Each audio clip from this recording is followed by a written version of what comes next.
Empezar con el tema de hoy van a ser infecciones del sistema nervioso central, donde pues el día de hoy vamos a profundizar un poco más, bueno, más bien no profundizar, vamos a hablar solamente de eso, específicamente de meningitis y encefalitis, ¿no? Que son las dos infecciones del sistema nervioso central de mayor prevalencia, de mayor importancia por su mortalidad, por su prevalencia e incidencia, y por lo tanto pues eso es lo que vamos a enfocarnos el día de hoy, ¿va?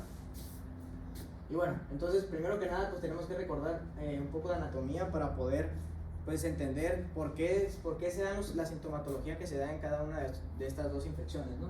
Entonces recordando la clase de sistema ventricular y de cavidad de la bóveda craneana, pues sabemos que de exterior a interior tenemos de manera pues una mnemotecnia que viene en un libro muy bueno que se llama Blumenfield, es neuroanatomía a través de casos clínicos.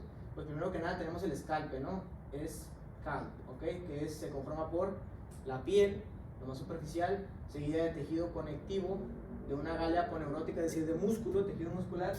Luego tenemos una capa de tejido conectivo laxo, y finalmente el pericráneo, ¿no? Que pues justamente va a envolver o va a estar adosado lo que viene siendo la cavidad craneal conformada pues por los huesos, ¿no? Está el cráneo. Y después de ahí, una mnemotecnia también buena para que se sepan las capas meningias en orden, es el iPad, por eso les puse aquí un iPad Kids, como yo. Tenemos iPad, la I de interior o interno, la P de vía madre, la A de aracnoides y la D de dura madre, ¿ok? Así nunca se les va a olvidar. iPad, aquí está la letra porque viene de superficial a profundo, ¿no? Entonces, aquí tenemos las tres capas, aquí tenemos los senos venosos de color azul conectados con las venas emisarias. Y aquí tenemos esta rayita que va a ser el espacio. ¿Cómo se llama el espacio? ¿Recuerdan? Que está abajo del aracnoides. Subaracnoideo, muy bien, ¿no? Entonces tenemos aquí los senos, las dos capas de la dura madre, la aracnoides, esta de aquí, miren, esta es la aracnoides, y luego el espacio subaracnoideo que separa ambas meninges, y finalmente la pia madre, que es la que está completamente adosada al parénquima cerebral, ¿ok? Entonces, muy importante que se acuerden de este espacio, el espacio subaracnoideo, porque ¿qué contiene el espacio subaracnoideo? ¿Se acuerdan? Muy importante. Nos ayuda a mantener soporte mecánico de nuestro cerebro, que se desplacen las estructuras sin dañarse, sin irritarse. Empieza con L y termina con líquido cefalorraquídeo. Líquido cefalorraquídeo, ¿no? Entonces tenemos el espacio subaracnoideo lleno de líquido cefalorraquídeo, arterias, venas, etcétera, etcétera. Pero eso es lo más importante que tienen que saber, ¿ok? Que este espacio pues va a estar separado por la aracnoides y por la pia madre, ¿ok? Que son las leptomeninges, ¿va? Y luego, pues evidentemente después de la pia madre que está pegada al parénquima cerebral, tenemos al parénquima cerebral, ¿ok? ¿Alguien tiene dudas con esto? Fácil, ¿no? Entonces, ahora sí propiamente vamos a empezar con las definiciones de las enfermedades que vamos a ver el día de hoy. Tenemos el iPad interno, pia madre aquí, aracnoides, y aquí mismo la dura madre, ¿ok? Entonces tenemos que el itis, pues obviamente sabemos que es un sufijo que significa inflamación, ¿no? Entonces meningitis va a ser la inflamación de las meninges. En términos médicos, pues va a ser aquel proceso inflamatorio agudo o crónico, que lo más común es que sea de tipo agudo, que va a involucrar o va a afectar a las meninges, principalmente, como les dije, a las leptomeninges. Aquí están subrayadas la P y la A porque las leptomeninges son la pia madre y la aracnoides. A diferencia de la paquimeninge, que ¿cuál es la que queda? La dura madre, correcto, muy bien. Paqui, ¿por qué? Porque es una capa gruesa, ¿ok? Ahora, a diferencia de la encefalitis, que en vez de estar dañada, las meninges van a estar dañadas, en este caso el encéfalo o el tejido cerebral, que va a involucrar cerebro, tallo encefálico, etcétera, y cerebelo, ¿ok? Pues aquí el término médico, proceso inflamatorio que involucra al parénquima cerebral con disfunción neurológica focal, eso anótenlo, disfunción neurológica focal, y ahorita vamos a ver por qué. Y meningoencefalitis, pues muy fácil, ¿no? Es la suma de ambos. Entonces aquí tenemos, aquí es el daño el lugar de un sitio de daño de una meningitis, el espacio subaracnoideo, y van a irritar las meninges por consecuencia.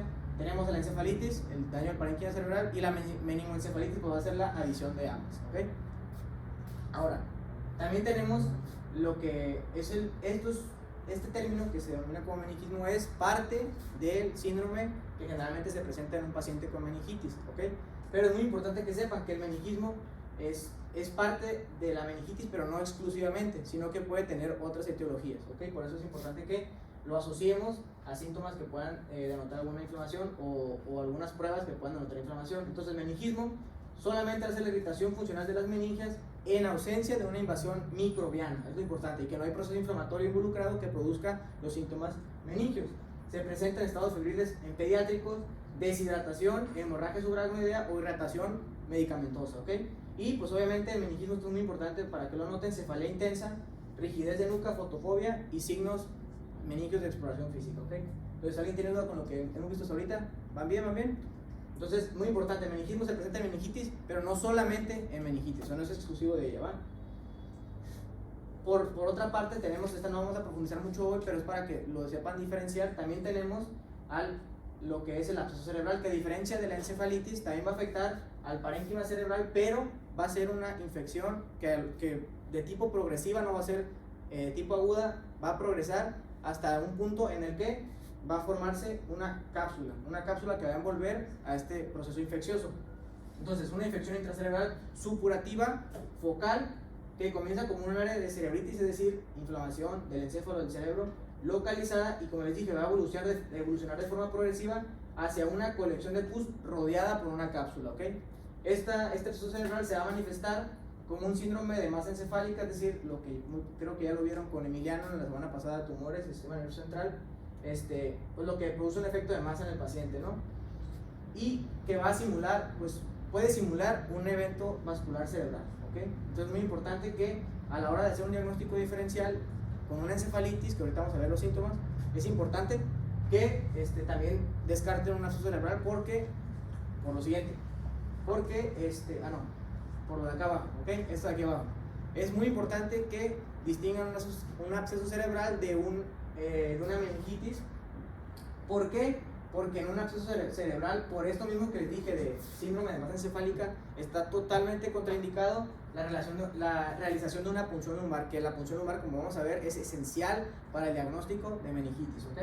Y pues obviamente una punción lumbar lo que va a hacer es va a generar presión negativa y va a jalar los tejidos del encéfalo, y por lo tanto puede producir una herniación que puede ser mortal para el paciente, ¿ok? Ahorita vamos a ver los tipos de herniaciones, que puede ser ucal, transtentorial, subfalcina, o ucal, no, me falta una, tonsilar, ¿ok? De las amígdalas cerebrosas, ¿ok? Y bueno, entonces, regresando aquí al anterior, aquí tenemos lo importante de esto, que a diferencia en una resonancia magnética, a diferencia de una encefalitis, aquí se va a ver, evidentemente se ve el foco de lesión infeccioso rodeado de su cápsula, ¿ok? Que va a reforzar. Y muy importante, pues lo que les dije, ¿no? Aquí tenemos, creo que también ya la vieron en la clase pasada con Emiliano, esto es un diagrama para promocionar, vayan a ver las investigaciones, están muy chidos, y les dan oportunidades en muchas cosas.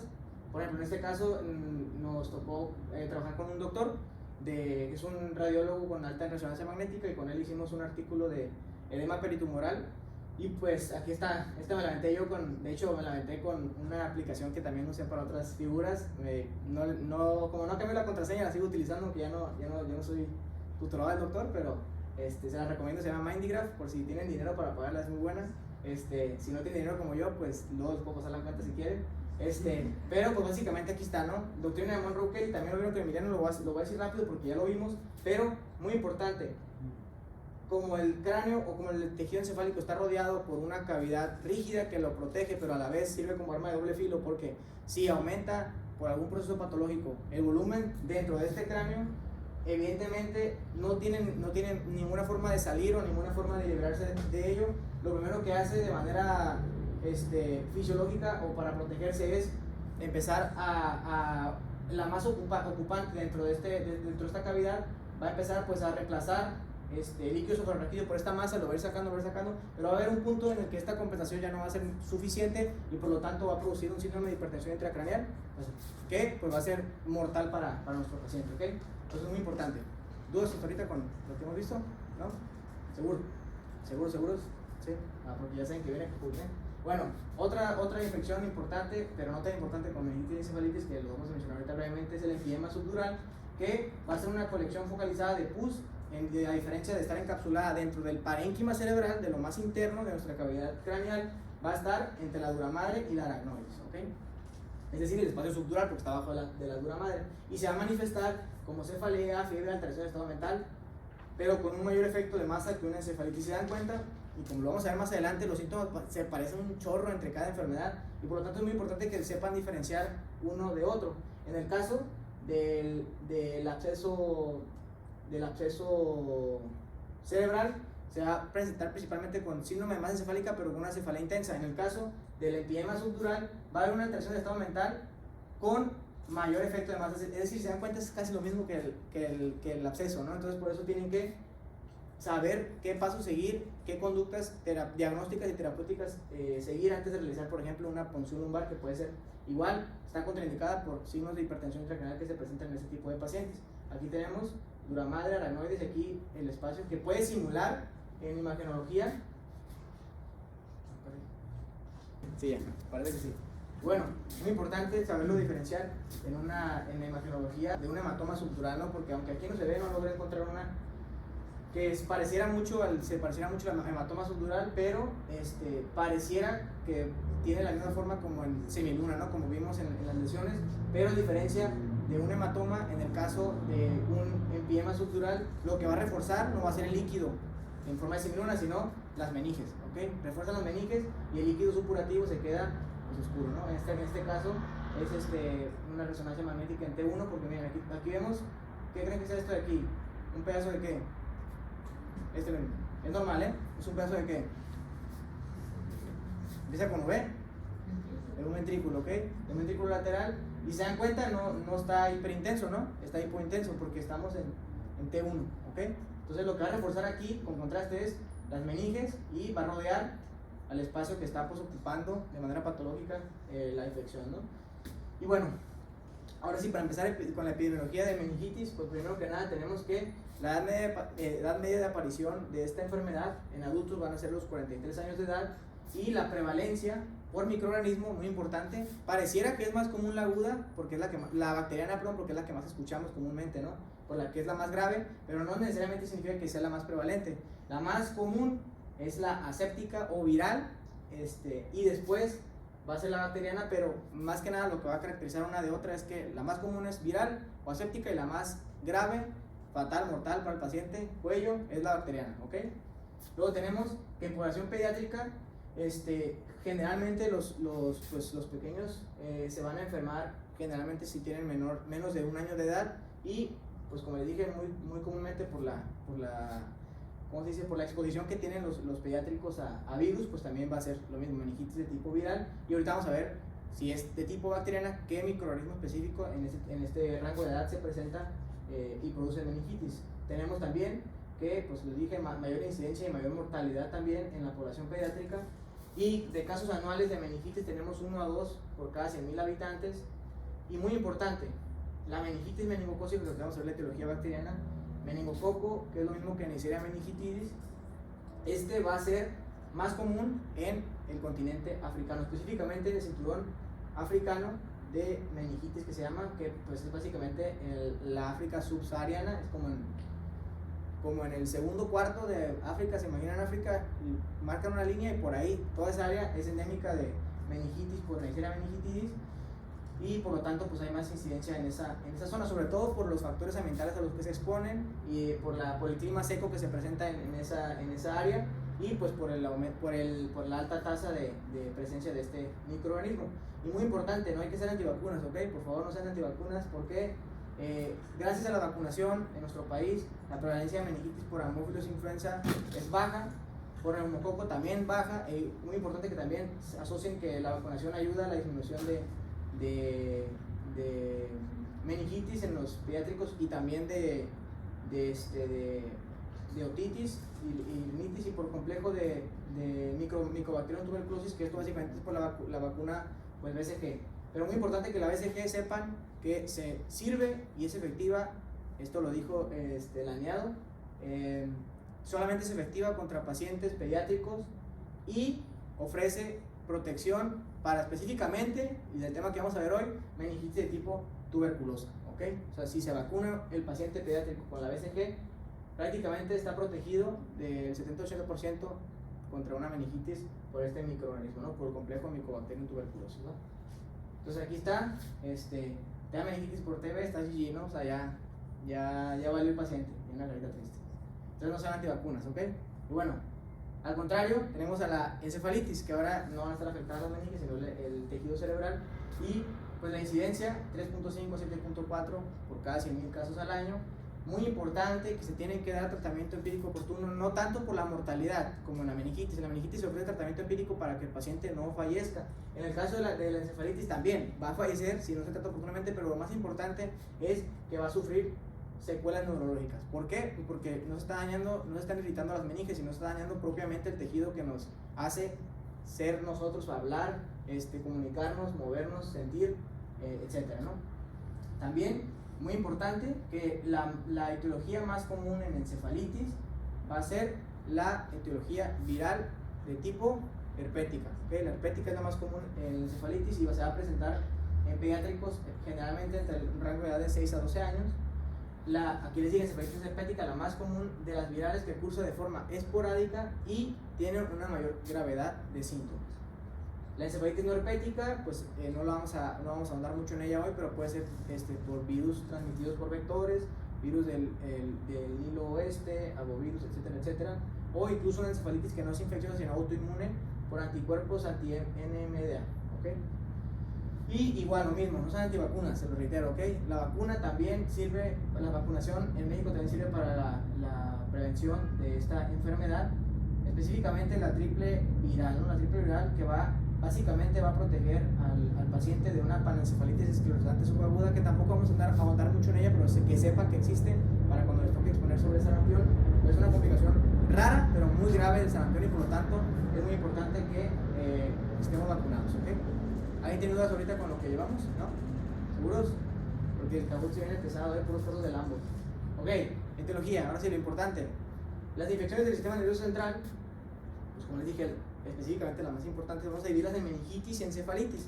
Por su parte, la meningitis pues, puede ser producida por cualquier microorganismo que exista, ¿no? Viral, bacteriano, fúngico y parasitario. En el caso de la meningitis viral, que dijimos es la más común, pero no es tan grave si se trata de manera oportuna y se monitorea al paciente. Eso también anótelo. La etiología viral más importante y más común en los pacientes, sobre todo pediátricos, que excursen con meningitis de tipo aguda, va a ser los enterovirus, que van a incluir al Coxsackie, a Ecovirus y al enterovirus 7071. También algunos otros, como les dije, por vectores, pero estos son los más importantes, ¿ok? En el caso de una meningitis de tipo bacteriana va a depender la edad, que ahorita lo vamos a ver a continuación. La fúngica, tampoco vamos a andar mucho en ella, porque también es más rara, es muy grave, sobre todo la meningitis de tipo criptococócica en pacientes inmunocomprometidos, pero también puede presentarse coccidioides y mitis. Y luego tenemos a la meningitis parasitaria, que es muy común, Toxoplasma gondii, por amebiasis, por Naegleria fowleri y por Taenia soreo, ¿no? En el caso de Toxoplasma en pacientes con VIH, siempre sospechar al hacer la resonancia, pues va a ser uno de los diagnósticos diferenciales cuando veamos, muy importante, una lesión con reforzamiento en forma de anillo, que si ya llevaron el doctor Cela en imagen, van a ver una mnemotecnia muy chida que se llama Doctor Magical, que son las diferenciales de las lesiones con reforzamiento en anillo en el tejido cerebral. Pero pues una de ellas va a ser esta, ¿no? Toxoplasmosis. También tenemos amebiasis por consumo de alimentos contaminados, Naegleria fowleri por consumo de aguas contaminadas de esta ameba de vida libre, que también se denomina como coma de cerebros, y la Taenia soreo, que pues como ya sabemos produce la neurocisticercosis, ¿ok? Bueno, en el caso de encefalitis, como les dije, la más importante va a ser la herpética, por el herpesvirus principalmente, por el virus del herpes simple de tipo 1 y el virus del herpes simple tipo 2, sobre todo en neonatos, ¿ok? Y en el caso de una encefalitis infecciosa no herpética, como les dije, tenemos algunos virus que se van a transmitir por vectores en zonas endémicas que causan epidemias, ¿ok? Como virus del Nilo, dengue, chikungunya, alfavirus, la rabia, sarampión, la polio también es muy importante, que causaba encefalitis, ahorita ya no es muy común que ocurra esta enfermedad, y el tétanos, que también obviamente conocemos otra sintomatología relacionada al tétanos, pero también una complicación rara puede ser que dañe al parénquima cerebral, ¿okay? Y bueno, en el caso de la etiología de la meningitis de tipo bacteriana, tenemos, dependiendo de la edad, si tenemos un paciente menor a 3 meses, lo más común es que el paciente tenga una afección por Streptococcus agalactiae, listeria o enterobacterias, específicamente la E. coli K1, ¿okay?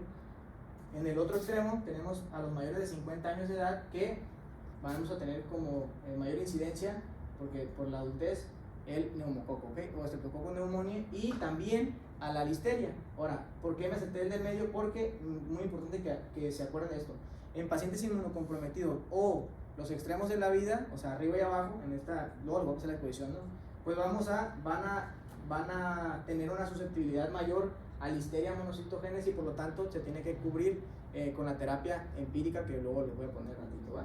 Y en el caso de pues, el medio, de 3 meses a 55 años, también es una alta incidencia de neumococo, pero acompañado de meningococo, que es Neisseria, ¿okay? Y estos dos los puse aquí porque son los que representan el 80% de los casos de pacientes de esta edad con meningitis de tipo aguda, ¿ok? ¿Sí? ¿Quieren que repita algo? ¿Vamos bien? ¿Vamos bien? Sale. Y bueno, aquí otras especificaciones en casos especiales de etiología, como les dije, aquí está, miren, o sea, extremos de la vida, eso lo metí yo, ¿no? Pero porque es muy importante. Listeria monocitogenes. También, pues aquí viene, ¿no? Déficit de linfocitos T, trasplante de órgano sólido, que son el tipo de inmunodeficiencias, listeria. ¿Ok? Listeria, siempre listeria, ¿va?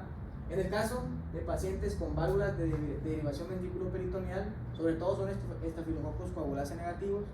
En caso de pacientes con fístulas, líquido esofagorraquídeo, neumococo, y también esto es muy importante, si ya vieron el micro o si lo recuerdan, el principal agente de endocarditis en pacientes con válvulas nativas, es decir, no válvulas protésicas, va a ser Staphylococcus aureus, ¿no? Estafilococo dorado, como diría el pollo. Entonces tenemos aureus, endocarditis, fístulas y en heridas como traumas o neurocirugías también, infecciones que generalmente están en la piel, ¿no? Como aureus, pseudomonas aeruginosa y bacilos gram negativos, ¿va? Ah, también, muy importante porque a lo mejor está en el cajón, algo así, sí, ¿no? En pacientes con déficit de complemento siempre hay que sospechar Neisseria meningitis, ¿ok? Entonces, de estas situaciones especiales, cuando quiero que se queden es endocarditis si el paciente tiene Staphylococcus aureus en las válvulas, que nos garantiza que no estén en las meninges, ¿no? Extremos de la vida, listeria y déficit de complemento, Neisseria meningitis. Se acabó, ¿ok? Igual esta tabla la van a tener para cuando la quieran repasar, para los que estamos en octavo para el departamental y para los demás para cuando lleguen a octavo y hagan el departamental también, ¿ok? Y bueno, en el caso de meningitis crónica, es más común, más grave la de tipo agudo, pero si existe un paciente con persistencia de los síntomas de más de 4 semanas con evidencia de periodicitosis en el líquido cefalorraquídeo, es decir, anormalidades en la citología del líquido cefalorraquídeo, pues podemos sospechar de meningitis, sobre todo, siempre, si es crónica, sospechen de tuberculosis, sobre todo porque estamos en un área endémica, ¿no? Muy incidente de tuberculosis, que es la causa clásica de este tipo de meningitis, de tipo crónica. Fúngicas, le dije, criptococócicas en inmunocomprometidos.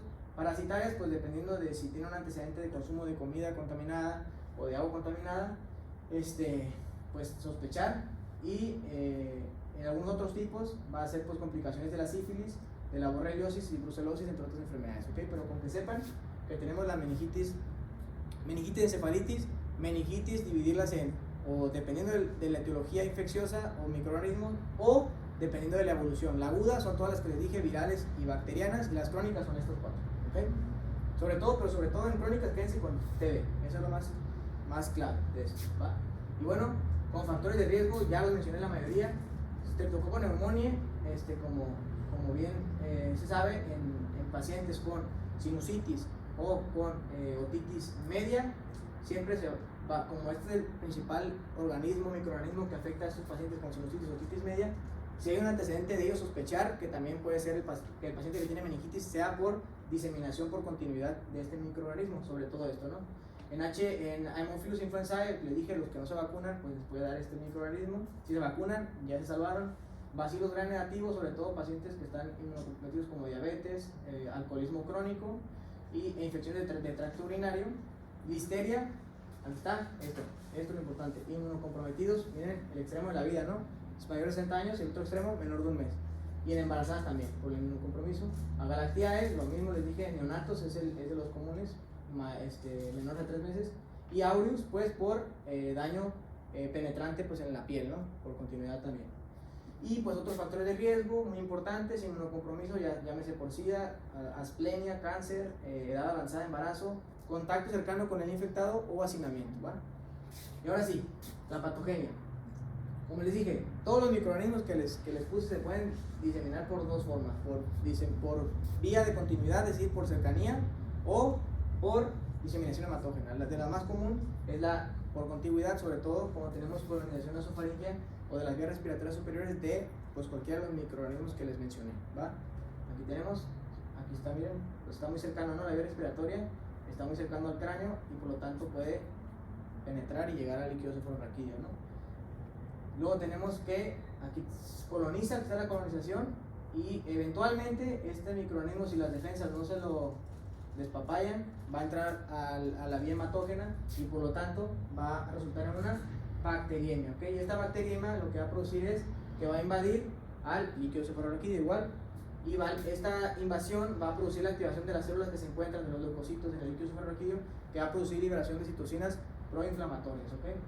Posteriormente, esta invasión al líquido cefalorraquídeo pues no se va a quedar solamente aquí, ¿no? En el canal radicular, sino va a subir o descender y se va a esparcir por todo el espacio subaracnoideo, hacia arriba y hacia abajo, va a diseminar e irritar a las leptomeninges, ¿ok? Muy importante esto, va a irritar a las leptomeninges, que eran aracnoides y... ¿cuál es la otra? Vía madre, muy bien, sí. Entonces, muy importante. Ok, eso es muy importante, que también lo dije cuando lo vimos en infecto. Oye, el paciente no va a llegar nunca con ustedes, doctor, ay, me duele las meninges, doctor. O sea, no, jamás le va a llegar a decir eso. ¿Por qué? Si se dan cuenta, por ejemplo, también en un paciente con un infarto agudo de miocardio, no le va a decir, ay, me duele el corazón, sino va a denotar que siente un dolor opresivo en el pecho, y esto se ve relacionado por las vías nerviosas que implican esta transmisión del dolor. En el caso de la meningitis, la irritación de las leptomeninges por continuidad, si se afecta a la pia madre, la aracnoides, luego cuál capa va a afectar a la que queda, ¿no? A la dura madre. Y la dura madre sí tiene terminaciones nerviosas, sobre todo por el nervio trigémino y por las raíces cervicales posteriores de C1 a C3. Esto es lo que hace que el paciente sienta el dolor de cabeza, ¿no? O la cefalea. Entonces no me duelen las meninges, sino las meninges producen una irritación que se ve reflejada en los dermatomas que están implicados en el nervio trigémino C1 C3, ¿no? Que es la cara y aquí atrás y aquí enfrente, ¿okay? Entonces por eso siente como que les duele la cabeza, ¿va?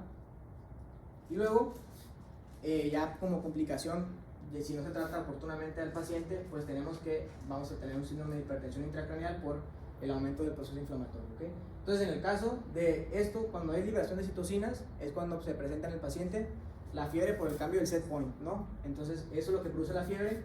En el caso del meningismo, que ya mencionamos los síntomas, va a ser básicamente por la irritación de las leptomeninges, ¿ok? Y posteriormente cuando tenemos la cefalea, pues también ahora sí va a ser por la irritación, que ahora sí por continuidad va a dañar a la dura madre. Y por último, muy importante esto que lo note también, les dije al principio que en la encefalitis hay disfunción neurológica focal. José, ¿qué es disfunción neurológica focal? Significa que por daño de una zona específica del cerebro va el paciente, dependiendo de qué zona, que ahorita vamos a ver, dependiendo de qué zona está afectada, van a haber síntomas específicos. En el caso de un paciente con meningitis de tipo aislada, sin afectación del encéfalo, no tiene por qué tener una alteración neurológica focal. El paciente puede llegar letárgico, puede llegar con incomodidad, pero va a llegar despierto, va a poder hablar bien, se va a poder mover bien, va a sentir bien, no va a tener alteración del estado mental, para que me entiendan, ¿sí? Es la diferencia con la encefalitis. Sí puede progresar una meningitis en una meningoencefalitis, claro que sí puede, porque están pegadas las meninges con el cerebro, ¿no? Pero si es una meningitis de tipo aislada, la diferencia o el diferencial clínico con una encefalitis es que no hay disfunción neurológica focal, ¿ok? Eso es muy importante que lo notes. Y también por compresión, por el síndrome de hipertensión intracraneal, de acuerdo a la bibliografía se menciona que hay daño del nervio craneal vestibulococlear, ¿no? Que es el octavo. ¿Va? ¿Sí? Si alguien tiene dudas, ya sabe que puede preguntar, levanta la mano y con gusto les contesto, ¿va? Para que vayan ahorita, aprendan algo el día de hoy, ¿ok? No quiero que se vayan sin aprender, ¿va? Y en el caso de la encefalitis, pues es más sencillo, igual, contacto del microorganismo con la vía respiratoria, se coloniza. Si se coloniza, como no se va, no lo puede eliminar las defensas de la mucosa, se disemina por vía hematógena, o en el caso de la más común, la etiología más común, se va a transportar de forma retrógrada por los nervios periféricos, que es por latencia de afección del virus herpes simple de tipo 1 o tipo 2, ¿ok? Recuerden que cuando hay una viremia o una afectación por virus de herpes simple, a pesar de que se trata, el virus puede quedar latente y por lo tanto posteriormente pues dar lugar a una complicación como este tipo, ¿va? Entonces, después de que se disemina por vía hematógena o por vía retrógrada, va a cruzar la vía hematoencefálica en el caso de la diseminación hematógena, o como les dije, viajar por nervios periféricos para eventualmente producir la colonización ahora en el tejido cerebral e infectar al parénquima cerebral, ¿no? Que no es tanto la infección neuronal lo que nos da los síntomas, sino es la respuesta inflamatoria que de intentar quitar esa infección es lo que te produce la sintomatología, ¿va? Entonces, les pregunto yo a ustedes, ¿cómo diagnostican infección del sistema nervioso central? A ver, ¿alguien que quiera participar? ¿Cómo le diagnostican? Algo muy importante que tienen que saber es que siempre uno va con la mentalidad, por ejemplo, hoy estamos viendo meningitis, encefalitis, pues, doctor, me duele la cabeza, siento que como que me siento letárgico, tal, pim, pam, pum, lo que sea, punción lumbar, porque hoy estamos viendo meningitis, encefalitis, pero no, o sea, el paciente no sé, en la vida real no les va a llegar así, doctor, me duelen las meninges, traigo meningismo, mire, háblame, Kernig y Buczynski, no, o sea, nunca les va a llegar así, entonces tienen que pensar de manera holística. Entonces yo les pregunto, ¿cómo diagnostican una infección del sistema nervioso central? ¿Qué es lo que los hace pensar en una infección del sistema nervioso central? ¿Sí? Pues en la ética podría ser que tenga los síntomas, signos más aparte, pues herpes labial. Ok, muy buena opción, correcto, porque se asocia pues, a la afección cutánea, ¿no? O mucocutánea. Muy bien, es una buena respuesta. ¿Alguien más? ¿Sí? De presentar la fiebre. Fiebre, eso es lo más clave. Muy buena respuesta, pero eso es lo más clave, la fiebre. Porque la fiebre, ¿qué significa? ¿Es una respuesta qué? Una respuesta inmune inflamatoria, ¿no? Entonces, por lo tanto, significa que el sistema inmune está tratando de combatir algo que está madreándose al cerebro o a las meninges, ¿ok? Entonces, eso es lo que nos hace sospechar de una infección. Como dijo él, la fiebre, ¿qué tipo de diagnóstico es? Clínico, eso es lo más importante. Ya sé, a lo mejor muchos doctores les van a preguntar y ustedes, no, pues tiene que ser resonancia, no, el gol está en la tomografía. Siempre les va a tocar un doctor que les va a querer decir, siempre hagan la historia clínica primero, siempre les va a tocar. A nosotros nos tocó con el doctor Iturbe, por ejemplo, tanto que nos preguntó el doctor Iturbe, preguntando, y nadie respondía bien, era porque la respuesta era, siempre tiene que ser historia clínica. Entonces, ¿qué hace que sospechemos de infección? Una historia clínica adecuada, ¿ok? Entonces, ¿qué es los diferenciales de una infección del sistema nervioso central? Un paciente con alteración de estado mental, como les dije, tiene que verlo de forma holística. No siempre va a ser meningitis, no siempre va a ser encefalitis, puede ser muchas otras cosas. Alguien que me quiera decir un diagnóstico de un paciente con alteración de estado mental diferencial, que llego yo con alteración de estado mental, no puedo hablar, no puedo moverme, tengo la comisura de labial caída, no siento. EBC es una, muy bien. ¿Qué más? Hay muchos diagnósticos, ¿Qué más? EBC, muy importante. ¿Otra? Por tóxico, exactamente, por medicamentos o un síndrome. ¿Alguien más? Trauma, TCE, también muy importante diferenciarlo. Obviamente pues va a llegar el paciente golpeado, ¿no? Pero muy importante, también es un diagnóstico diferencial muy importante. ¿Alguien más? Tumor también es muy importante. El paciente con alteración de estado mental siempre tenemos que descartar tumor, ¿ok? Entonces lo que quiero llegar con esto es que si llega un paciente con alteración de estado mental, a lo mejor con hipertermia, pero no necesariamente con fiebre, no siempre vamos a hacerle una punción lumbar a la brava, sino tenemos que pensar otras cosas que pueda tener, ¿ok? ¿Sí? Entonces siempre tienen que pensar, sobre todo, miren, aquí están. Eso me faltó que dijera, ¿no? Alteraciones hidroelectrolíticas también pueden alterar el estado mental del paciente, alteraciones de la glucosa, sobre todo una hipoglucemia, una cetocidosis diabética que pues viene acompañada de otros síntomas característicos de ella, como la respiración de Kussmaul, pero todos estos son diagnósticos diferenciales que nos pueden hacer sospechar en un paciente con alteración del estado mental, ¿sí? Obviamente, esta alteración del estado mental va a ir acompañada de algo más, pero tienen que saber que no solamente existe la infección que pueda alterar el estado mental del paciente, va a sepsis, EBC, PIEM, absceso, etcétera, etcétera, ¿va? Y bueno, por lo tanto, en conclusión de esto, antes de realizar la punción lumbar, siempre tenemos que evaluar al paciente. Ok, llegó con alteración del estado mental, le hacemos lo de siempre: una VH, una química sanguínea y siempre la toma de signos vitales. ¿Para qué la toma de signos vitales? Para descartar que el paciente esté séptico, ¿ok? Y pues sí, ¿claro con esto? ¿Todo bien? ¿Sí? Va. Entonces, ahora sí, para diferenciar una de la otra, como les dije, la encefalitis va a tener una alteración del estado mental, la meningitis no la va a tener, y la meningocefalitis, como involucra la encefalitis, va a tener también alteración del estado mental, ¿ok? En el caso de la meningitis, como les dije, la más común y la más mortal va a ser la de tipo grave, que la mayoría de bibliografías menciona la siguiente tríada clásica de meningitis, que es fiebre, como dijeron ahorita, rigidez nucal, que esta es la manifestación de la irritación de las meninges, y cefalea. Esta tríada como tal, los tres síntomas en pacientes con meningitis, va a presentarse en 44% de ellos, ¿okay? O sea, de los pacientes con neumococo y 27% de los pacientes con meningococo. Es decir, la triada no siempre va a aparecer en el 100% de los pacientes. Sin embargo, pueden aparecer los síntomas de manera aislada, es decir, fiebre más rigidez nucal más cefalea, fiebre más cefalea. O sea, es lo que les digo, tienen que saber empezar a ir poco a poco para el diagnóstico y tener diferenciales, no solamente decir cascarse solamente con un diagnóstico, sino tratar de llegar con todas las pruebas que tienen a la mano, ¿va? La otra triada, que es la que también mencionan bibliografías como UpToDate o Lambos, es en vez de cefalea, es alteración del estado mental, que en realidad, pues como les dije, no es alteración del estado mental ni disfunción neurológica focal, sino letargo, confusión o incomodidad, ¿va? Y pues algunos otros que se pueden acompañar dependiendo de la gravedad de la meningitis, va a ser náusea, vómito, convulsiones, afases, que esto ya sería por una meningoencefalitis, en mi parecer también lo mismo por una meningoencefalitis y parálisis, ¿no? Estos síntomas son más que nada como la complicación ya de una meningitis aguda, ¿va? En cambio, una encefalitis igual se caracteriza por ser de tipo aguda o subaguda, si es de tipo herpética, por ejemplo, y la triada a comparación de una meningitis es que en lugar de tener rigidez nucal vamos a tener alteración neuropsiquiátrica, ¿ok? Del estado mental, o como les dije, un déficit neurológico focal. Muy importante eso que lo distinga. Meningitis, rigidez nucal es lo que más van a tener por obvias razones, y en el caso de una encefalitis, alteración neuropsiquiátrica, ¿ok? Otros que pueden aparecer igual por daño del tejido cerebral, va a ser pérdida de memoria, convulsiones, también son muy comunes, sobre todo en pacientes con encefalitis herpética, eso tienen que anotarlo, convulsiones, y náuseas, ¿no? En ausencia, obviamente, de signos meningios. Si tienen fiebre, rigidez nucal, cefalea y aparte déficit neurológico focal, alteración neuropsiquiátrica, no, pues tienen meningoencefalitis y le damos de todo para que no se afecte, de manera empírica no tengamos complicaciones neurológicas y pues lo más grave, que no se muera el paciente, ¿verdad?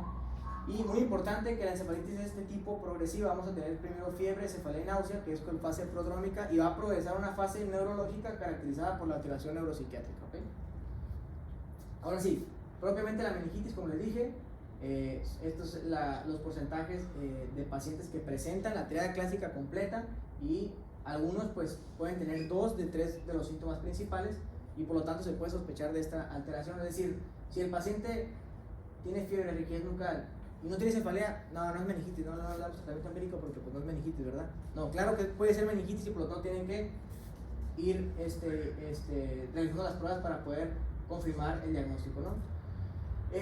Posteriormente, cuando sospechamos de una meningitis, pues lo más viable que tenemos, además de la toma de signos vitales, de química sanguínea, VH en un hospital, pues que es la exploración física, ¿no? Muy importante la exploración física, que vamos a tener dos signos, y no se ven, dos signos muy importantes, el signo de Brudzinski y el signo de Kernig, ¿ok? Entonces, primero que nada tenemos el signo de Brudzinski, ¿ok? ¿Alguien quiera pasar? Un voluntario, yo voy a ser el paciente, no se preocupen. Un voluntario que quiera pasar. ¿Alguien? El que sea, pásenle, porque nos va el tiempo, nos queremos ir temprano todos, ¿no? Pásenle. ¿Quién nada más? Una persona, un médico, una médica, que bueno, todos somos médicos aquí, ¿no? Pero, a ver, ¿quién quiere pasar? Yo voy a ser el paciente, no se preocupen. A ver, Leo fue valiente, ¿ok? Entonces, si sospechamos de un paciente con meningitis, es decir, signos meningios, que tenemos fiebre, rigidez nucal, cefalea, o no necesariamente los tres, pero tengamos algo que nos va a sospechar de ello, pues lo primero que tenemos que hacer es la clínica, ¿no? Entonces me voy a acostar aquí. Primero, Leo me va a realizar el signo de Brudzinski, ¿ok? Acá. Y yo voy a ser el paciente con meningitis, ¿va? Entonces, signo de Brudzinski, ¿cómo se define? Flexión espontánea de la cadera durante el intento de flexión pasiva del cuello. ¿Alguien que me diga la diferencia entre flexión pasiva y flexión activa? Cuando se la mueves o cuando él la mueve. Correcto. Flexión activa es que yo muevo la cabeza solo. Y flexión pasiva, al contrario, es que el médico hace la flexión, ¿ok? Entonces, muy bien. Va, entonces estoy extendido aquí acostado. Doctor Leo, signo de Brudzinski. ¿Ok? ¿Vieron? La importancia, ponte de este lado, Leo. Cuando el doctor, ustedes como médicos en un futuro intentan flexionar la cabeza hacia enfrente, la flexionan, y la cadera se flexiona ¿por qué? Por la irritación meningia, ¿no? Las meningias, ¿dónde están? Alrededor de todo el canal radicular, alrededor de todo el cerebro. Entonces no es que meninges, tengo cefalea aquí, tengo dolor de cabeza, y ¿cómo se dice? No estén irritadas las meninges del canal radicular, ¿ok? O sea, no es exclusivo, para que me entiendan, ¿va? Y por el contrario, el signo de Kernig es aquella incapacidad o resistencia a extender completamente la rodilla cuando la cadera está flexionada a 90 grados en decúbito supino, es decir, con la boca hacia arriba, ¿no? Entonces, estoy aquí, y me la extiendo luego.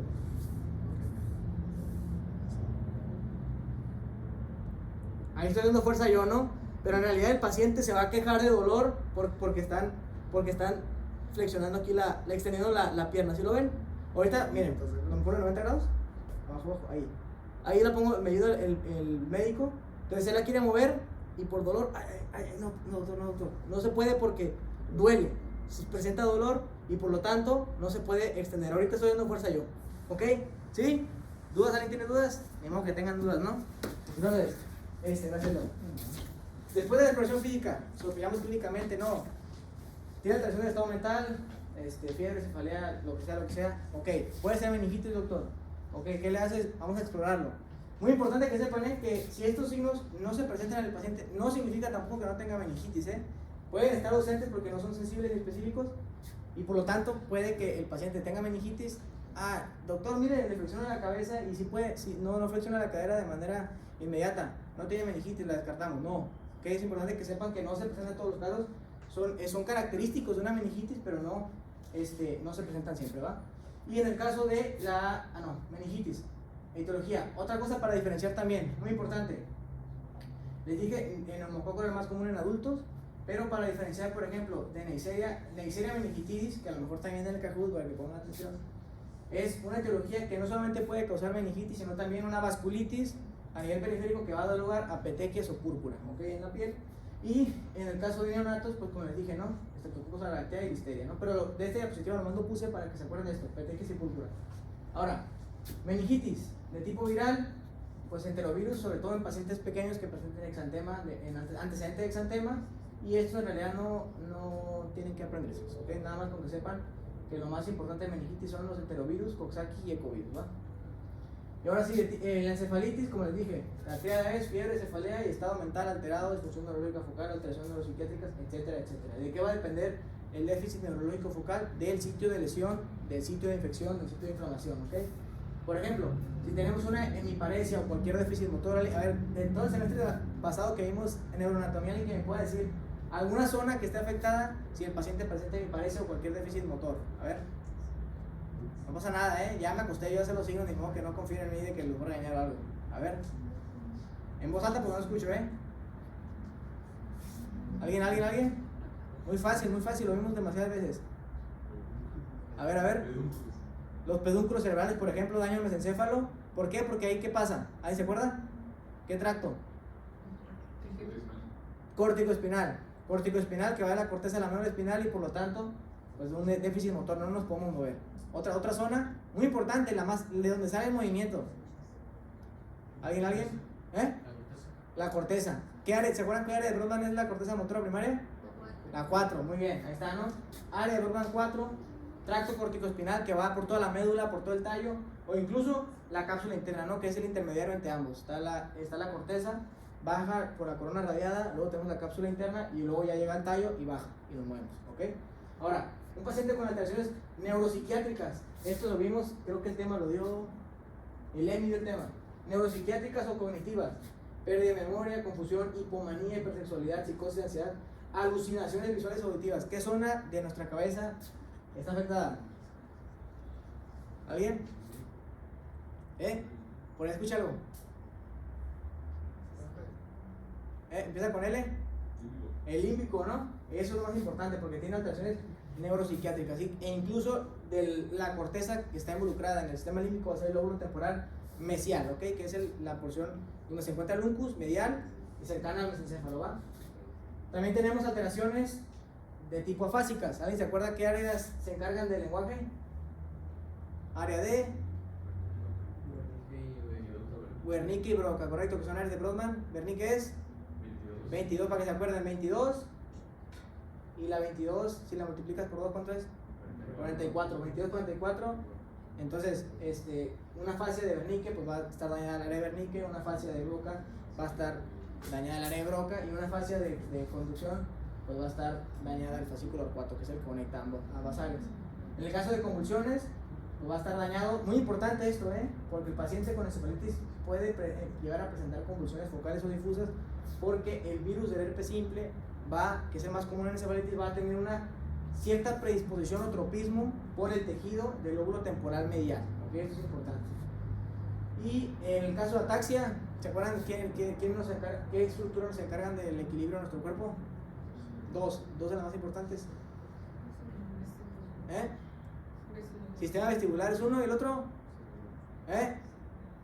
Hablen fuerte, cerebelo, hablen fuerte porque si no los escucho. Muy bien, sistema vestibular o cerebelo, ¿no? Ya ven que sí saben. Lo que hemos visto durante un semestre pasado lo estamos aplicando ahora a la clínica, pues para que no solamente vean pura anatomía, ¿no? Que lo aplicable al final de cuentas va a ser esto. Ahora, muy importante, también ya lo vieron con Emiliano, en tumores. Como les dije, una complicación muy importante de una lesión infecciosa como la meningitis, encefalitis, empiema, absceso, va a ser, como es una lesión que ocupa la cavidad encefálica, eventualmente si se complica puede empezar a generar edema perilesional y empezar a desplazar las estructuras y por lo tanto producir un síndrome de hipertensión intracraneal. Aquí lo tenemos, ¿no? Cuando ya está el paciente ya no puede compensar ese aumento de esa lesión ocupante, pues ya es donde producimos un aumento de la presión mayor a 20 a 22 milímetros de mercurio de manera sostenida y por lo tanto tener un síndrome de hipertensión intracraneal. Entonces es muy importante que, como les dije, hagan el diagnóstico pronto, de manera certera, para poder tratar, ¿no?, al paciente, porque si no lo tratan, como les había comentado, las complicaciones más graves, pues obviamente la más grave, ¿cuál es? Pues la muerte, ¿no? El paciente con meningitis aguda que evoluciona a hipertensión intracraneal o a sepsis, pues el paciente cuello, ¿no? O en un caso de un paciente con encefalitis, la secuela más, aparte de la muerte, un poco antes de la muerte, es que si el paciente se presentó con hemiparesia, con afasia, alteraciones neuropsiquiátricas, si no tratamos oportunamente al paciente, esas alteraciones se van a quedar de por vida en el paciente, no se va a poder mover, no va a poder comunicarse, no va a poder, va a tener trastornos psiquiátricos por lo mismo de que la lesión pues ya es irreversible, ¿ok? Entonces la triada de hipertensión intracraneal temprana, eso es muy importante, cómo identificarla en un paciente con meningoencefalitis o cualquier alteración ocupante del encéfalo, va a ser el papiledema, vómito en proyectil, acompañado de cefalea. Y al contrario de la triada de Cushing, que esta es síndrome de hipertensión intracraneal de tipo severo, es un reflejo que va a producir hipertensión arterial, bradicardia y respiración de Cheyne-Stokes. Esto por ya alteración o por herniación de estructuras que se encargan de regular nuestra respiración, ¿ok? Y bueno, también otra imagen, esta me la aventé yo, esta la aventó el Emi. Les digo, si tienen dinero, es buena para las expos esa aplicación. Mind, Digraph, luego se la pongo en el grupo. Entonces es muy importante que sepan distinguir un síndrome de hipertensión intracraneal como complicación de una infección. ¿Por qué? Por lo que les dije, la herniación de las estructuras, después la lesión, perdón por el lenguaje, ¿no? Pero a la lesión le vale madres, ¿no? Si hay cerebro o no hay cerebro. La lesión va a seguir creciendo y va a producir que el contenido encefálico se hernie y eso sí es lo que va a matar al paciente, ¿ok? En el caso de, por ejemplo, una hernia, la más importante y desde las más graves, tenemos la herniación amigdalina. Sí, se hernían las amígdalas del cerebelo, como vimos en la anatomía. Enfrente del cerebelo, ¿quién está? ¿El qué? El puente bulbo. En general, tallo encefálico. Cerebelo, tallo encefálico. Si se hernían las amígdalas cerebelosas, que son lo más ventral y lo más inferior del, me está viendo de lado, del cerebelo, se hernían y comprimen, ¿qué cosa? Lo que tiene enfrente, obviamente. ¿Qué tiene? Al puente y al bulbo raquídeo. Sobre todo el bulbo raquídeo, su compresión va a producir el daño del centro respiratorio neumotáxico y cardiorrespiratorio, y por lo tanto el paciente cuello, ¿no? Porque ya no puede respirar. Una herniación uncal, lo mismo. El uncus está muy cercano a, ¿qué les dije? ¿Qué parte del tallo? Mesencéfalo. Como está pegado al mesencéfalo, va a oprimir el mesencéfalo. Primero se va a presentar con alteraciones motoras del tercer par craneal y salud y de las extremidades. Y eventualmente, si esa herniación uncal progresa, va a oprimir todo el tallo. Y si no hay tallo que comunique la periferia con el cerebro, cuello también, ¿ok? Entonces es importante que esto lo diagnostiquen a tiempo para evitar pues, la muerte del paciente, ¿no? Entonces, como les dije, nuestro sistema nervioso central parece perfecto, es que la neuro es perfecta y inigualable, ¿no? Pero es un arma de doble filo, ¿no? El continente. ¿Continente que refiero? El cráneo. Y el contenido, pues el cerebro, ¿no? Como les dije, la bóveda craneal nos va a ofrecer protección para que en un trauma craneoencefálico el contenido se mantenga pues, lo más intacto posible, ¿no? Pero en circunstancias patológicas, de manera como en el adulto, el cráneo no puede expandirse, es un continente que no se puede expandir, pues ese tipo de alteraciones herniarias pues va a producir la muerte del paciente, ¿ok? Entonces nada más. Ahora sí, después de la toma de signos vitales, de la química, de la biometría, la clínica, la exploración física que hizo Leo, ¿qué sigue? Laboratorio, ¿no? Aquí está, todo esto. VH, ¿para qué la pedirían la VH, por ejemplo? A ver, ¿alguien quiere participar? Nadie lo regañar, ¿eh? Nadie. ¿Quién soy, no? Para regañar. Leucocitos. Para leucocitos, ¿qué más? ¿Qué más evalúa la VH? A ver, piensen, ¿qué evalúa la VH? Aparte de leucocitos. Biometría hemática completa, pues. A ver, leucos, plaquetas, serie roja, o sea, todo al final de cuentas lo evalúa. ¿Para qué? Para ver si hay presencia de infección que se ve evidenciada por una leucocitosis, trombocitopenia en casos graves de sepsis, leucopenia también en sepsis, o para la toma también de un hemocultivo, ¿ok? Que eso lo vamos a ver más adelante, que es muy importante para poder atacar al bicho que está afectando nuestras meninges o nuestro encéfalo. Una química sanguínea, pues que va a incluir electrolitos, va a incluir glucosa, urea, creatinina. Entonces, las alteraciones electrolíticas con una tan fácil, en vez de una punción lumbar que es más invasiva, tenemos una química sanguínea que nomás una toma de sangre podemos ver, tiene hiponatremia, le reponemos sodio a ver si mejora. Tiene hipoglucemia, pues le damos glucosa, ¿ok? Entonces, muy importante que, como les digo, lo vean de forma holística para poder guiar el diagnóstico de manera certera. Y algunas otras, como por ejemplo el lactato, para poder hacer el PIC-SOFA, que es una escala que evalúa por el lactato, la respiración y el estado del corazón, para poder evaluar pues, si el paciente tiene sepsis, y las pruebas de función hepática para evaluar pues, el estado del hígado en el caso de que se requieran el uso de antimicrobianos, o para ver si hay sepsis también, porque como la sepsis, ¿qué es? La disfunción orgánica, ¿no? Entonces, disfunción orgánica incluye también el daño al hígado. Y bueno, ahora sí, ¿qué es primero, la punción lumbar, la TAC o resonancia? Pues va a depender, ¿no?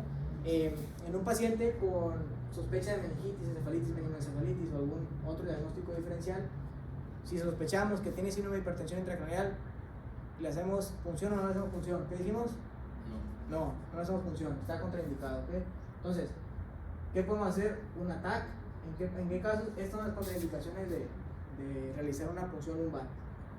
No realizamos una punción lumbar, entonces recurrimos a la TAC en pacientes con hipertensión intracraneal, con convulsiones, que esto significa que hay alteración del estado neurológico, o Glasgow menor a 10, antecedente de patología del sistema nervioso central como tumores, aneurismas, etcétera, IBC, déficit neurológico focal de los más importantes, e inmunosupresión grave, ¿ok? ¿Cuándo realizamos punción lumbar? Pues cuando no tenemos ninguno de estos, ¿no? Cuando el paciente tiene los signos de meningitis, sin presencia de alteración neurológica focal, con una estabilidad hemodinámica, y pues lo que les dije, ¿no? Sin nada de lo que hay a la izquierda. Pues para poder hacer una punción lumbar no tiene que tener esto el paciente, porque si no se nos va a herniar, y eso sí, ahora sí va a ser, ¿cómo se dice? Va a ser, se me fue la palabra. Cuando la caga el doctor, ¿cómo se llama? ¿El médico? ¿Cómo? Iatrogenia, gracias, se me fue la palabra. Y perdón por las palabras también groseras, ¿no? Pero bueno, el punto es que sepan eso, la punción lumbar está indicada cuando no tenemos nada de esto, ¿ok? Y la punción lumbar no se va a realizar en el espacio L3, L4 o L4, L5 para llegar al espacio subaracnoideo, que es donde está lleno de bacterias o lleno de virus, ¿ok? Y por último tenemos la resonancia. Obviamente, pues en cualquier hospital o consulta es mucho más accesible por el equipo portátil o por otras cosas, por realizar un TAC, ¿no? Es más rápido, es más barato, y es lo primero que podemos hacer. Pero si sospechamos, por ejemplo, de encefalitis, que es lo que les dije, alteración del estado neurológico focal sin signos meningios, el gold estándar para diagnosticar encefalitis herpética va a ser la resonancia magnética. Ahorita vamos a ver una imagen, pero va a haber en el sitio de lesión, se va a ver en T1 una intensidad, sobre todo, como les dije, como el herpes tiene un cierto tropismo por el lóbulo temporal, se va a ver ahí la hiperintensidad en el lóbulo temporal o en donde sea que esté afectado, ¿no? Y muy importante, tanto la TAC como la resonancia, como les dije, no hay demasiados diagnósticos diferenciados, tumor, que si EBC, que si aneurismas, que si etcétera, hay muchos, entonces para eso también sirve la imagenología, para descartar que el paciente con alteración de estado mental no tenga pues nada de eso, ¿no? Que al final de cuentas lo que esté produciendo sus síntomas sea una infección y no tanto una lesión ocupante del encéfalo. Y otra mnemotécnica también del doctor Celano, TBIC, que es tumor vascular, infeccioso o congénito, ¿no? Todas esas causas pueden marearse a cualquier parte del cuerpo, ¿no? En este caso el encéfalo. Y, muy importante, si el diagnóstico clínico es certero mediante los signos de Bolsinski y de Kernig, mediante la clínica y mediante las pruebas complementarias básicas que ya les mencioné, toma de signos vitales y todo lo demás, se debe sí o sí iniciar tratamiento empírico. ¿Por qué? En el caso de la meningitis para reducir mortalidad y en el caso de una encefalitis para reducir secuelas neurológicas graves. Eso es muy importante, que dé tratamiento empírico. Y bueno, aquí tenemos la TAC. ¿Qué ven aquí en la TAC? Muy fácil, ¿eh? ¿Qué ven? ¿Lo ven? A ver. Bueno, los que no llevan imagenología, pues a lo mejor es más difícil, pero ¿qué es esto? ¿Cómo se llaman anatómicamente? Ventrículos, ¿no? ¿Qué ventrículos? Los laterales, ¿no? Siempre que vean, generalmente los ventrículos laterales, miren, ¿ya ven la diferencia de tamaño? Miren, este está normal aquí, ventrículo. ¿Lo ven aquí? Están aumentados de volumen y además, fíjense que en una normal, las porciones, tanto el asta frontal como el asta temporal o occipital, no van a estar así de redondeadas.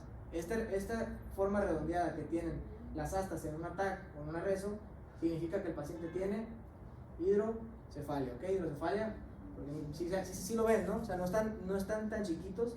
En una TAC normal se ven así, es una reso, ¿no? Pero se ven así chiquitos, ¿ok? No se ven redondeados y no se ven tan llenos de líquido, ¿no? Entonces, una de las complicaciones más importantes que con la TAC vamos a ver en un paciente con meningitis, encefalitis o cualquier lesión ocupante, que obviamente con una punción lumbar no vamos a ver nunca, ¿no? Y en el caso de la resonancia, que es el gold standard para encefalitis, miren, aquí está, ¿ven la hiperintensidad? ¿Sí lo ven o no? Aquí. Si tenemos signos de disfunción neurológica focal y sospechamos de una encefalitis, realizamos resonancia y la resonancia, miren, aquí está. Aquí está la hiperintensidad. ¿Qué esto qué es? T2, ¿por qué? Porque vemos el líquido, que miren, el líquido pues hiperintenso, ¿no? ¿Sí? ¿Más o menos? ¿Alguien tiene dudas? Lo repito. ¿Dudas? Y bueno, lo que les dije, descartar otras patologías con ATAC y con la resonancia igual para descartar patologías, pero es más fácil de indicar que la relación con ATAC, ¿no? Y bueno, otras pruebas que también se pueden realizar es la PCR para sospecha de, por ejemplo, meningitis viral. La verdad es que, como les dije, meningitis viral, el paciente no es muy poco probable que se muera, muy poco probable que se muera y por lo tanto, pues no. Como la mayoría de infecciones virales son autolimitadas, ¿no? No se necesita realizar pruebas para identificar qué virus específicamente está dañando las meninges, no se necesita y por lo tanto, pues esto es como una prueba extra que se puede hacer si quieren saber o el paciente no mejora con monitoreo y tratamiento de soporte. Y también se realiza para cuando una tinción Gram después de hacer la función lumbar sea negativa, ¿ok? Procalcitonina, eso sí, como no es invasivo, eso también se puede realizar para diferenciar una infección bacteriana de una viral. Cuando tenemos la procalcitonina sérica aumentada, podemos sospechar, no vamos a decir, tiene meningitis bacteriana, no. Podemos sospechar que tiene meningitis bacteriana y ir descartando alguna otra etiología infecciosa y poder ir dirigiendo el tratamiento empírico para después de realizar el cultivo, ahora sí, pues darle la madre al organismo específico, ¿no? Y tinta china o Gram, pues para ver si son bacterias, y tinta china para criptococo, ¿ok? Esto es muy importante para el diagnóstico de criptococosis. Y un electroencefalograma, sobre todo para, pues, como yo creo que en la bibliografía menciona que el gold estándar de la encefalitis es la resonancia. Con la resonancia tienen para poder dar terapia dirigida, pero pues si están en un hospital acá de buen nivel, pues con el electroencefalograma confirman el nivel de daño neurológico dependiendo de alteraciones en las ondas del electroencefalograma, ¿okay? Y bueno, aquí tenemos una escala, la escala de Boyer, que no voy a ahondar mucho, pero es muy importante que sepan que después de realizar la punción lumbar podemos evaluar estos parámetros, que ahorita voy a poner una tablita, estos parámetros para poder ver si el paciente es apto o no es apto para recibir tratamiento empírico contra meningitis de tipo bacteriano, ¿ok? Nada más. Entonces ahí la pueden ver después. Y aquí tenemos los criterios, es muy importante que lo sepan, ¿ok? Dependiendo, si el paciente ya, ya no tiene contraindicaciones por una punción lumbar, no tiene síndrome de hipertensión intracraneal, no tiene otra alteración neurológica focal, ya les soltó ese tratamiento empírico que ahorita lo vamos a ver para que no se muera. Ahora sí hacemos la punción lumbar de manera simultánea para después de hacer la punción lumbar, ahora sí ver qué microorganismo es el que está dañando a las meninges y ahora sí darle en la madre directamente ese microorganismo, ¿no? En el caso de una meningitis bacteriana, vamos a tener que la apariencia del líquido esofagológico va a ser turbia, al igual que la tuberculosa, a diferencia de la viral. La viral lo que va a caracterizar, lo puse en negrita, lo que tienen que aprenderse. Si toman líquido esofagológico y el líquido no se ve turbio, sino que se ve como agua de roca, o se hizo la radiografía de forma clara, muy probablemente la infección sea de tipo viral, ¿okay? La meningitis sea de tipo viral, al contrario de la bacteriana o tuberculosa, ¿no? Que son turbio. La presión de apertura va a estar aumentada en todas, mayor a 180 milímetros de agua. Leucocitosis presente en dónde? En bacteriana, tuberculosa, en todas, ¿ok? En todas, pero la gran diferencia es que, muy importante, cuando tenemos infección aguda o lo que lo asociamos a infección bacteriana, va a haber leucocitosis a expensas ¿de qué? De polimorfos, ¿no? Polimorfos nucleares. Siempre pensar en bacteriano o en agudo con polimorfos nucleares, al contrario de una infección crónica que puede ser por linfocitos, ¿no? Entonces, la diferencia en una bacteriana es que va a estar turbia, pero pues tampoco se dejen llevar por eso, ¿no? Importante, esto sí, esto es importante, la presencia de polimorfos nucleares, y asociarlo también a que las bacterias para sobrevivir ocupan ¿qué? Glucosa. Como ocupan glucosa, ocupan estar consumiendo la que está presente en el líquido esofagológico y por lo tanto va a estar baja, ¿sí? Entonces, meningitis bacteriana, polimorfos con glucosa baja, ¿sí? Sí, va. Tuberculosa, por el contrario, turbia, pues tampoco se dejen llevar mucho por eso, ¿no? Porque está infectado, ¿no? Al final de cuentas, pues no es como que puedas diferenciar entre bacteriana y tuberculosa por la apariencia del líquido esofagológico, presión de apertura igual está elevada. Leucocitos, no van a estar tan elevados, pero va a ser predominio de tipo linfocítico en vez de polimorfo nuclear, y al contrario de la bacteriana, lo que va a distinguir una infección de las meninges por tuberculosis va a ser el aumento tan pronunciado de las proteínas, ¿ok? A diferencia de acá, en las bacterias va a estar baja la glucosa, va a haber leucocitosis por polimorfos, y acá va a estar aumentada la proteína del líquido esofagológico. Entonces, si tiene aumentada la proteína, podemos escuchar de meningitis tuberculosa. La meningitis viral, por su parte, va a ser la apariencia clara, el líquido esofagológico, y el resto la glucosa va a estar normal. ¿Por qué creen que la glucosa está normal? A ver, porque el virus ¿de qué depende para sobrevivir? ¿De glucosa o de células? De células, ¿no? Entonces no ocupa estar comiendo glucosa, sino tiene que estar yendo célula tras célula para poder replicarse y sobrevivir, y por lo tanto la glucosa va a estar normal. Entonces esto es lo que va a diferenciar una infección de otra en una meningitis. Y la fúngica, que pues, generalmente va a ser la criptococócica, estos van a ser los parámetros, pero la verdad, yo creo que con que se queden con esos tres es lo más importante, ¿va? Y bueno, para concluir, el diagnóstico, ahora sí pasar al tratamiento, ya vamos a acabar. Primero sospecha clínica, luego tomamos la toma de signos vitales, pruebas que tenemos a la mano siempre, química, biometría, PFH, lactato, hemocultivo, con la toma de muestra sanguínea.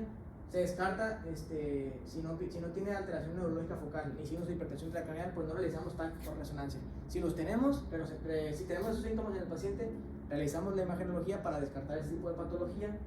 Se realiza la punción lumbar si no está contraindicada, sobre todo en meningitis, porque en encefalitis, como es de tipo viral, no es muy útil que realicemos una punción lumbar y retrasemos el tratamiento empírico de la enfermedad, sino preferiblemente realizar igual la terapéutica antes incluso de la punción lumbar. Entonces, sobre todo en meningitis. Y pues tratamiento empírico con la toma de hemocultivo. Al tomar la muestra sanguínea se va a hacer un hemocultivo, 2 hemocultivos para poder, después de aceptar el tratamiento empírico, saber qué microorganismo es el que está afectando a nuestro organismo, y por lo tanto pues dar antibioticoterapia dirigida hacia el microorganismo específica. Y pues otras técnicas como PCR, priorización de ácidos nucleicos, en caso de sospecha viral, tinción Gram de la punción lumbar en etiología con sospecha bacteriana, y tinta china, como les dije, en criptococcus, ¿no? Entonces, antes de tratar, siempre es importante aplicar precauciones de aislamiento adecuadas, es decir, que el paciente no esté en contacto con otros enfermos, con otros pacientes, otras personas, por lo que dije, de, por ejemplo, si tiene Neisseria meningitis, la Neisseria meningitis es muy contagiosa y por lo tanto tiene que aislar al paciente, estabilizar hemodinámicamente al paciente según sea necesario, administrar antibióticos empíricos dentro de una hora, dentro de los primeros 60 minutos del paciente, lo que les digo, o sea, dentro de una hora no van a tener el hemocultivo, no van a tener, a lo mejor incluso ni la punción lumbar. Entonces, si de verdad sospechan mucho de una meningitis o una encefalitis, darle la madre con antibiótico empírico, ¿okay? También, muy importante, la bibliografía menciona que en casos donde tengamos una meningitis por neumococo o por Haemophilus influenza, debemos de dar corticosteroides, pero de manera simultánea o antes, ¿ok? No después. Si damos antibiótico-terapia, no podemos ya dar corticosteroides, no tiene que ser de manera simultánea o o antes de la antibioticoterapia. ¿Para qué? Pues para reducir el edema perilesional que puede producir síntomas más graves en el paciente. Como les dije, después de haber tratado empíricamente y realizar ya el cultivo y tener ya el antibiograma, ya tener el cultivo del patógeno, ahora sí se puede adecuar el régimen, se puede reajustar para dirigir la terapia pues, de manera específica, ¿no? Y en el caso de, por ejemplo, de meningitis por meningococo, se da profilaxis con unos medicamentos que ahorita ya vamos a ver posteriormente, ¿no? Que la más utilizada es la rifampicina, ¿okay? Pero se da profilaxis en pacientes con meningococo de acuerdo a la GPC.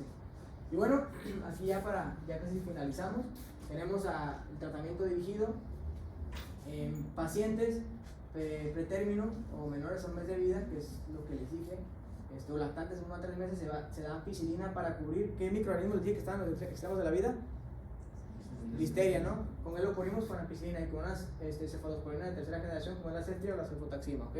Entonces este es el régimen terapéutico empírico para alguien que, ay güey, yo creo que tiene meningitis bacteriana, ya hice la punción lumbar, si es bacteriana, sobre el dedo empírico en lo que sale el antibiograma. No le he hecho la punción lumbar, pero tiene síntomas de meningitis, sobre el dedo del tratamiento empírico, porque ¿qué prefieren? ¿Que se muera el paciente o darle un medicamento que no era, pero no lo va a matar? O sea, solamente tienen que reajustarlo, lo cambian y es todo, ¿ok? Entonces, en niños inmunocompetentes, es decir, que los pacientes que no tengan ningún compromiso, entre 3 meses de vida y 55 años, que es el medio del rango de edad, vamos a dar una cefalosporina de tercera generación que puede ser ceftaxima o ceftriaxona más vancomicina, ¿okay? Vancomicina en este grupo de edad. Luego tenemos adultos o del otro extremo de la vida, mayores de 50 años, vamos a también dar ampicilina, ceftaxima o ceftriaxona más vancomicina, ¿okay? Pero tiene que cubrir listeria por el inmunocompromiso y por la edad avanzada. Y en el caso de meningitis de origen nosocomial, vamos a dar ampicilina, ceftazidima y vancomicina, ¿okay? Igual, todo esto, como les dije, es de manera empírica. En el caso de la encefalitis, la complicación más gacha de una encefalitis en un paciente es la secuela neurológica, antes de la muerte, ¿no? Entonces siempre sospechar, con la imagenología sospechamos y la disfunción neurológica sospechamos de una encefalitis, le damos aciclovir, no aciclovir porque la aciclovir tiene efectos adversos más graves, pero le damos aciclovir para poder, pues si tiene encefalitis herpética, le pegamos, ¿no? Le pegamos y ya el paciente va a estar a toda madre. Si no le pegamos, pues ya vamos a tener tiempo para ir viendo cuál es el diagnóstico etiológico de este paciente, pero muy importante no retrasar el tratamiento empírico para no dañar que no muera el paciente, ¿no? Y tratamiento de sostén o de monitoreo de presión intracraneal, restricción de fluidos, evitación de soluciones hipotónicas y disminución de la fiebre con antipiréticos. Incluso también se puede utilizar analgésicos.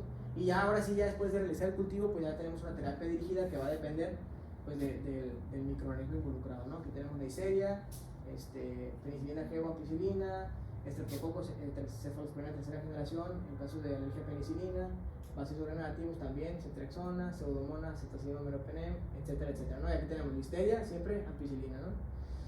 Y pues nada más, en el caso de sospechar de alguna encefalitis por bacilos aerobios, también podemos soltar pues, metronidazol, ¿ok? Y en el caso de meningitis viral, de acuerdo a la bibliografía, como es una infección autolimitada, solamente es monitorear al paciente, estabilizarlo hemodinámicamente y esperar pues, a que se limite la enfermedad por sí sola, ¿va? Y en el caso de encefalitis igual, específico, aquí les puse todas las causas que mencioné. La verdad es que con que se acuerden que la causa más común es por herpes virus, y este peligro se va a tratar con aciclovir intravenoso, con eso tienen el día de hoy, que es lo más importante, y con eso van a pasar efectos sin problema para cuando lo tengan, ¿ok? Y nada más, ¿va? Creo que ya no, mentira.